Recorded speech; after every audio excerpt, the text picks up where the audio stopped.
அவங்களுக்கு அந்த 2 விஷயம் சொன்னாங்கல்ல, என்னது? தந்தை விட்டு சொன்ன வசியத்து, கடனை அடைக்கணும்.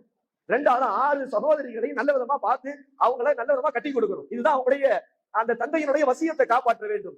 ஜாபிர் ரலியல்லாஹு அந்த புகாரியினுடைய முஸ்லிமுடைய ரிவாயத்துல வருது, ஒரு நாள் கடன் தாங்க முடியல, கொடுக்க முடியல. ஏன்னா பேரிச்சம்பழத்தை என்ன செய்யணும்?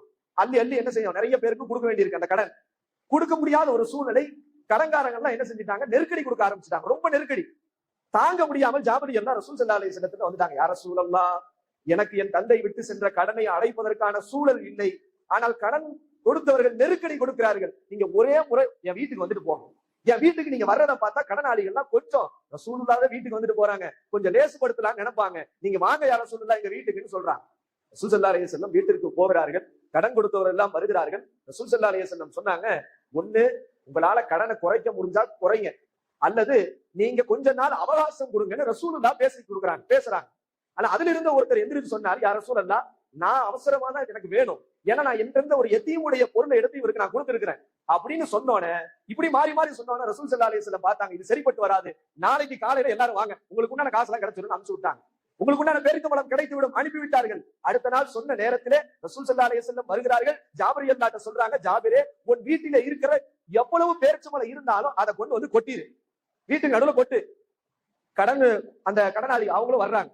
ரசூல் ஸல்லல்லாஹு அலைஹி வஸல்லம் அந்த குமிஞ்சிருந்த பேரிச்சம்பழம் பக்கத்துல வந்து ஏதோ துஆ செய்கிறார்கள். துஆ செய்து விட்டு சொன்னார்கள், ஜாபிரே, இப்ப அள்ளி கொடுன்றாங்க. அள்ளி கொடுக்கிறார். அம்முட்டுவே எல்லாருடைய கடனும் அழைக்கப்படுகிறது. வரலாற்றுல எழுதுறாங்க, மீதமும் பேரிச்சம்பழம் இருந்தது. ரசூல் ஸல்லல்லாஹு அலைஹி வஸல்லம் சொன்னாங்க, இந்த பேரிச்சம்பழத்தை உங்களுடைய சகோதரிகளுக்கு பங்கு பிரித்து கொடுங்கள் என்றார்கள். அப்ப ரசூலுல்லாஹ் மூலியமா கடன் பிரச்சனை தீர்ந்துச்சு. ஆனா எந்த அளவுக்கு தந்தையினுடைய வசியத்துல உறுதியாக இருந்திருக்காங்க பாருங்க. 6 சகோதரிகள் ஒரு நாள் ஜாபிர் ரலியல்லாஹு திருமணமும் முடிச்சிட்டாங்க.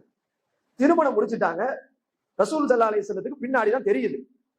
ரசூலுல்லாஹ் கேக்குறாங்க, ஜாபிர் திருமணம் முடிச்சிட்டீங்களான்னு கேக்குறாங்க. ஆமா யா ரசூலுல்லாஹ், திருமணம் முடிச்சிட்டேன். விதவை பெண்ணை முடித்தீர்களா, கன்னி பெண்ணை முடித்தீர்களா? யா ரசூலல்லாஹ், நான் விதவையான பெண்ணை திருமணம் முடித்தேன் என்று சொல்கிறார்கள். ரசூல் ஸல்லல்லாஹு அலைஹி வஸல்லம் திருப்பி கேட்டாங்க, ஜாபிரே, என்னப்பா நீ ஒரு கன்னி பெண்ணை திருமணம் முடிச்சிருந்தா நீ அவளோட விளையாடுவா, அவன் உன்னோட விளையாடுவான், நீ விதவையை முடித்திருக்கிறாயே என்று கேட்டபோது ஜாபிர் ரலியல்லாஹு சொன்ன பதில் ஆச்சரியத்திற்குரியது. யா ரசூலல்லாஹ், எனக்கு 6 சகோதரிகள் இருக்கிறார்கள். நான் ஒரு கன்னி பெண்ணை, ஒரு இளம் பெண்ணை முடித்திருந்தால் அந்த 6 பேரோட சேர்ந்து இந்த அம்மா விளையாட ஆரம்பிச்சிருவாங்க. ஆனால் விதவை பெண்ணாக இருந்தால் ஒரு அனுபவசாலியாக இந்த 6 சகோதரிகளுக்கும் தாயாக இருந்து அவர்களை பேணி பாதுகாப்பார்கள். என் சகோதரிகளை நான் நல்ல விதமாக என் தந்தையின் வசியப்படி கரை சேர்ப்பதும் நல்வழிப்படுத்துவதுதான் எனக்கு நோக்கமே. அதனால்தான் நான் விதவை பெண்ணை திருமணம் முடித்தேன் என்றார்கள்.